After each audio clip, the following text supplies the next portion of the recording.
Hello guys, आपका मेरे channel smart study में स्वागत है। आज हम क्लास 7th का हिंदी का मिड टर्म एग्जामिनेशन का जो क्वेश्चन पेपर है उसको सॉल्व करते हैं। तो आइए स्टार्ट करते हैं।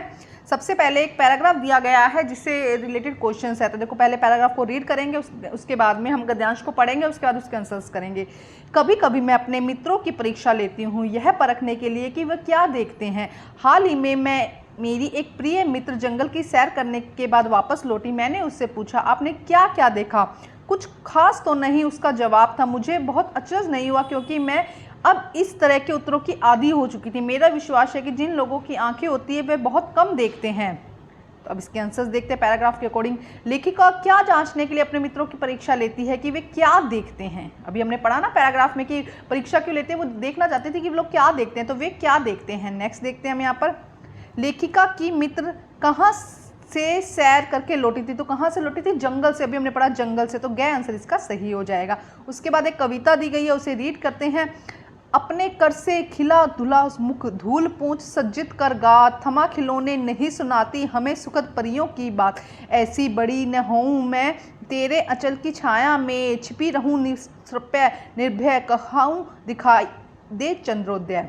अब देखो क्या है, बच्ची बड़ी क्यों नहीं होना चाहती थी? माँ का स्नेह खो जाने के डर से। इसलिए जो बच्ची है वो बड़ी नहीं होना चाहती थी। उसके बाद निष्प्रय शब्द का अर्थ क्या है? तो बिना इच्छा के। निष्प्रय मतलब कि बिना इच्छा के। अब नेक्स्ट क्वेश्चन देखते हैं। यहाँ पे व्याकरण से रिलेटेड कुछ क्वेश्चन है। व्यक्तिवाचक संज्ञा शब्द इनमें से कौन सा है? देखो, संज्ञा तीन तरीके की होती है, भाववाचक, व्यक्तिवाचक और जातिवाचक। जातिवाचक में ग्रुप आता है, व्यक्तिवाचक में सिर्फ एक व्यक्ति विशेष की बात की जाती है और भाववाचक में फीलिंग्स की बात की जाती है। तो छात्र, देखो छात्र जातिवाचक है, छात्र कोई भी हो सकता है। 6th class 7th 8th class का किसी को भी हम छात्र ही कहेंगे, स्कूल में पढ़ता है। अखबार कोई भी अखबार हो सकता है, हिंदी इंग्लिश अलग अलग भाषाओं के अखबार हो सकते हैं। बचपन एक फीलिंग है, तो ये भाववाचक संज्ञा। ये दोनों जातिवाचक संख्या हो जाएगी, ये भाववाचक। हिमालय, अगर यहाँ पे पर्वत आ जाता सिर्फ, तो पर्वत एक जातिवाचक हो जाता है, लेकिन एक हिमालय एक ही पर्वत है, तो उस यहाँ पे क्या आ जाएगा? हिमालय यहाँ पे व्यक्तिवाचक हो जाएगा। इनमें से पुल्लिंग शब्द कौन सा है? गंगा, आयु और प्रार्थना। गंगा बहती है, आयु बढ़ती है, प्रार्थना करते हैं ना, तो इससे पता चलता है कि फीमेल है या स्त्रीलिंग है। पुल्लिंग निकला हीरा, यहाँ पे क्या हो जाएगा? पुल्लिंग हो जाएगा। विधि शब्द का बहुवचन क्या होगा? विधियां। क्या हो जाएगा? विधियां। थोड़ा सा ध्यान से लगाए, या लगेगा और या के ऊपर चंद्र बिंदु लगेगा। कारक के कितने भेद होते हैं? कारक के 8 भेद होते हैं। उसके बाद नेक्स्ट देखते हैं। अब यहाँ पे पठित, आपकी बुक में से पद्यांश लिया गया, गद्यांश लिया गया है। बच्चों की माँ रोहिणी से कुछ देर तक खड़े खड़े उनका खेल निखरती रहती। अंत में दोनों बच्चों को बुलाकर उसने पूछा, अरे ओ चुन्नू मुन्नू, ये खिलौने तुमने कितने में लिए हैं? मुन्नू बोला, 2 पैसे में। खिलौने वाला दे गया ए। रोहिणी सोचने लगी, इतने सस्ते कैसे दे गया, कैसे देगा, यह तो वही जाने, लेकिन दे तो गया है, इतना तो निश्चय है। अब देखो, चुन्नू मुन्नू ने फेरी वालों से क्या खरीदा? खिलौने। अभी पैराग्राफ में बड़ा, कहानी अगर आपने पढ़ी है तो आपको अच्छे से समझ में आ जाएगा। रोहिणी ने बच्चों से क्या जानना चाहा कि कितने में खरीदे? रोहिणी क्या जानना चाहती थी कि खिलौने जो है वो कितने में खरीदे गए।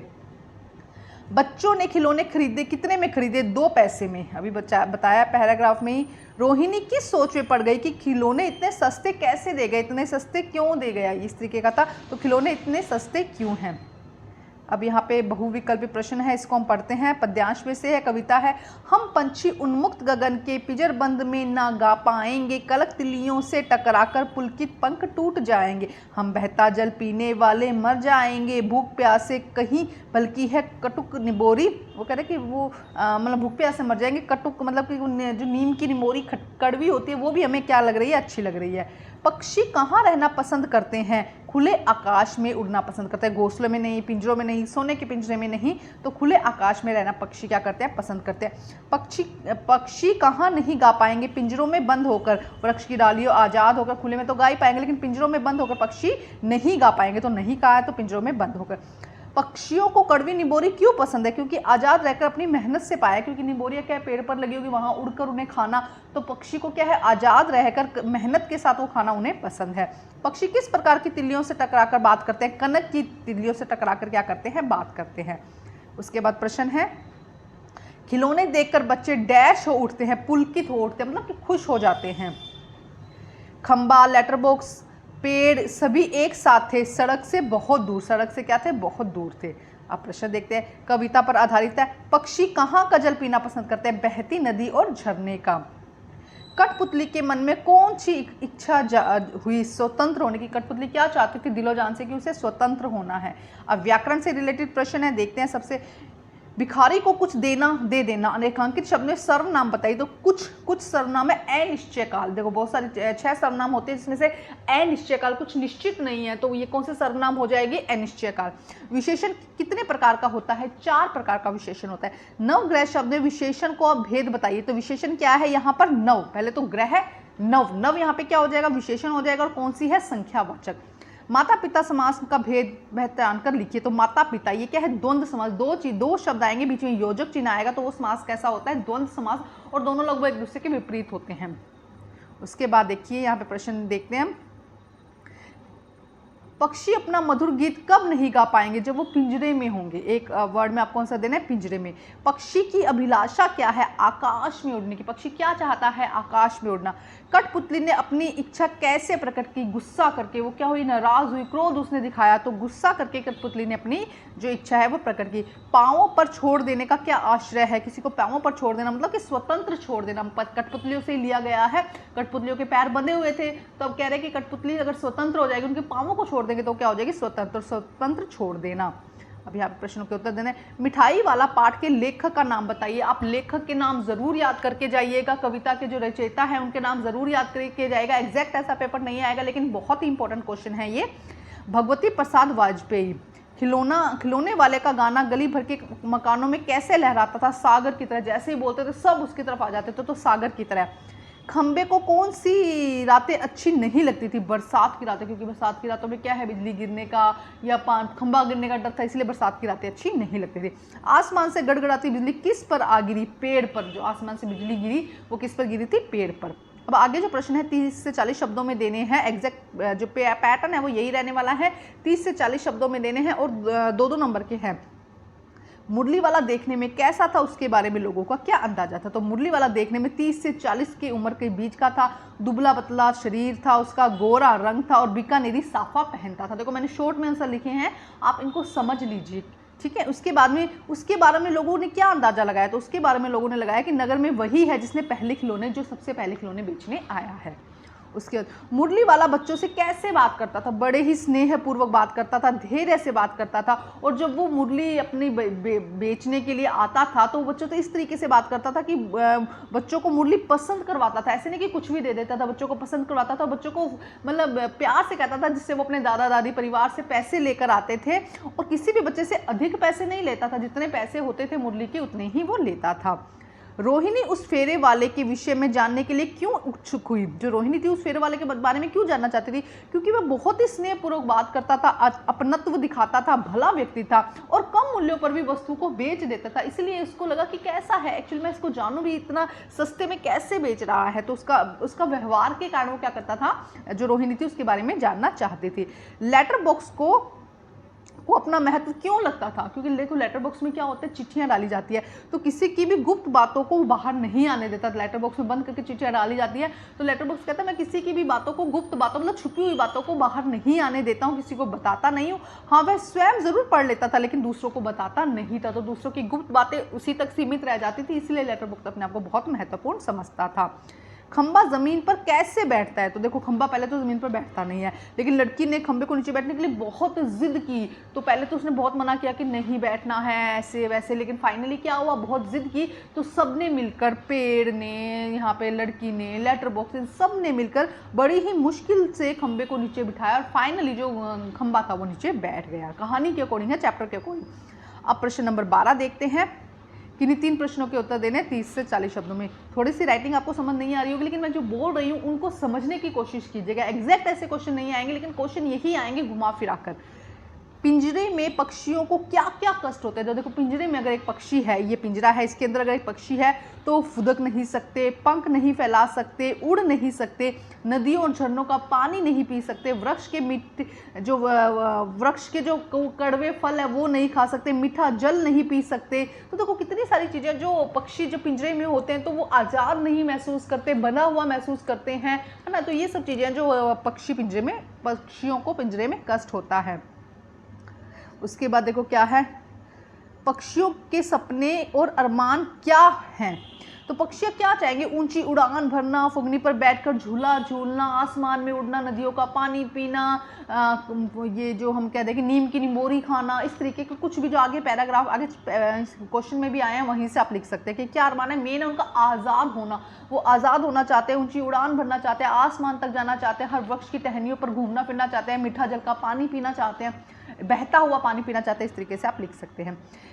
पहली कठपुतली के मन में विद्रोह की भावना क्यों उत्पन्न हुई? गुलामी का जीवन जीते जीते वह तंग आ गई थी। अब वह दूसरों से बंद कर दूसरों के इशारों पर नहीं नाचना चाहती थी, वह अपनी इच्छा के अनुसार काम करना चाहती थी। तो देखो कठपुतलियों को क्या होता है, हाथ पैर बंधे हुए होते हैं, तो एक तरीके की गुलामी की जिंदगी जी रहे। तो वो कह रहे कि गुलामी की जिंदगी जीते जीते वो तंग आ चुकी थी। अब क्या करना है, वह बंद कर दूसरों के गुलाम नहीं रहना चाहती, वह बंद कर दूसरों के इशारों पे नहीं नाचना चाहती थी।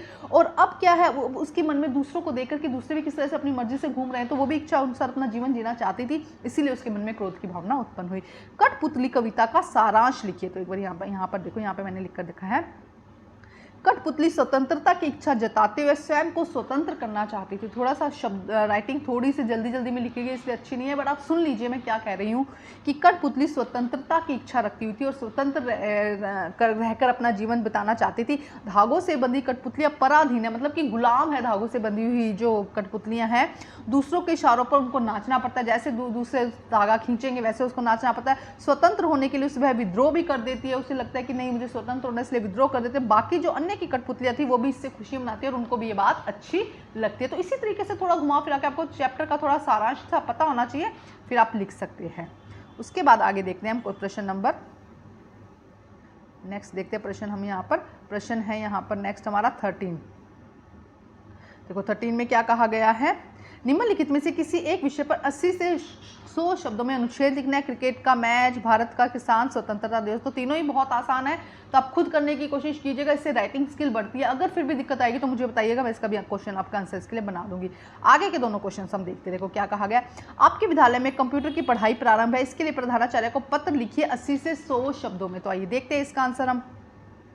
तो देखो कैसे लिखेंगे, हम पहले लिखेंगे सेवा में प्रधानाचार्य महोदय, फिर आप अपने स्कूल का नाम, जो भी आपके स्कूल का नाम है वो आप यहाँ लिख दीजिए महोदय। सविनय निवेदन है कि हमारे विद्यालय में अभी तक कंप्यूटर शिक्षा प्रारंभ नहीं हुई है। आज के समय कंप्यूटर की ज्ञान होना अति आवश्यक है। इससे न होने से केवल हमारी पढ़ाई में सहायता मिलेगी, न ही भविष्य में हमारे लिए कोई लाभकारी होगा। देखो क्या, इससे न केवल, अच्छा थोड़ा सा सेंटेंस गलत पढ़ा गया मुझसे, क्या कहा गया, इससे अगर कंप्यूटर से मतलब कंप्यूटर के सिर्फ कंप्यूटर से ही हमारी क्या है पढ़ाई में भी हमको सहायता मिलेगी और भविष्य में भी हमारे लिए लाभकारी होगा। अतः आपसे निवेदन है कि जल्द से जल्द कंप्यूटर की कक्षा को प्रारंभ किया जाए। आपके कृपा के लिए सदा आभारी रहेंगे। सादर आपका आज्ञाकारी छात्र। अगर आप लड़की है तो छात्रा लिखेंगे, लड़का है तो छात्र लिखेंगे। अपना नाम लिखेंगे, कक्षा 7वीं है आपकी, कक्षा 7वीं, और उसके बाद में तारीख एक छोटा कर देते हैं जिससे कि एक स्क्रीनशॉट आप ले सकें। देखो अब एक स्क्रीनशॉट ले सकते हैं आप यहाँ पर, तो इसका एक स्क्रीनशॉट ले लीजिए। अब नेक्स्ट क्वेश्चन देखते हैं। नेक्स्ट प्रश्न देखियो, बहन की शादी के अवकाश के लिए प्रधानाचार्य को पत्र लिखिए 80 से 100 शब्दों में लिखना है। तो आइए करते हैं। मैं बार बार मैं आपको कह रही हूँ एग्जैक्ट ऐसा पेपर नहीं आएगा, अपने फ्रेंड्स में शेयर कर दीजिए। बहुत इंपॉर्टेंट क्वेश्चन है, लगभग पेपर यहीं से आता है, इसी तरीके का पैटर्न आता है, तो अच्छे से तैयारी करिएगा। देखते हैं इसका आंसर हम। तो देखो इस तरीके से इसमें लिखना है, सेवा में प्रधानाचार्य आपके विद्यालय का नाम महोदय, तो सेम ही हो गया। सविनय निवेदन है कि मेरी बहन की शादी, ये तारीख आपको लिखनी होगी जिस के एग्जाम के आसपास की तारीख जो भी दी जाएगी को है। इस शुभ अवसर पर मुझे घर पर अनावश्यक कार्य में सहायता करनी है। अतः आपसे निवेदन है कि दिनांक डैश, जब से मानो कि अगर 15 तारीख आप लिख रहे हो, अभी 15 तारीख 15/9 लिख देती हूँ मैं, या हम ये कर देते हैं 15/10 कर देते हैं। एक सेकंड, देखो मैं थोड़ा सा हल्का सा हिंट दे देती हूँ आपको। मानो मैं यहाँ पे करती हूँ 25/9, ये कर दिया कि 25/9/2025 की शादी है।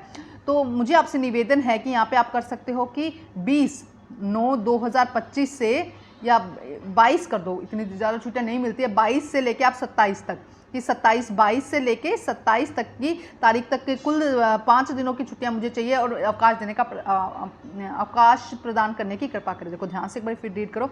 सविनय निवेदन है कि मेरी बहन की शादी इस तारीख को लिखना होगा, को है। इस शुभ अवसर पर मुझे आवश्यक कार्यों के लिए सहायता करनी है। अतः आपसे निवेदन है कि मुझे जिस पहली तारीख और लास्ट तारीख दिनों की छुट्टियों का अवकाश प्रदान करें, आपकी अतः कृपा होगी। आपका आज्ञाकारी छात्र, छात्र कक्षा और दिनांक। एक बार इसका भी स्क्रीनशॉट ले लीजिए आप, छोटा है देखो है ना, इस तरह से आप देखो स्क्रीनशॉट ले सकते हैं आप। एक बस तारीख इसके अंदर ऐड करनी है आपको, कब से कब तक छुट्टी लेनी है, कौन सी तारीख, अपने आप ले सकते हैं आप। इसका ज़रूरी नहीं कि एग्जैक्ट मेजरमेंट होना चाहिए, जैसे भी आपको ठीक लगता है। तो हमारा हिंदी का पेपर कंप्लीट होता है, सभी सब्जेक्ट के पेपर आपको मेरे चैनल पर मिल जाएंगे। Thank you guys.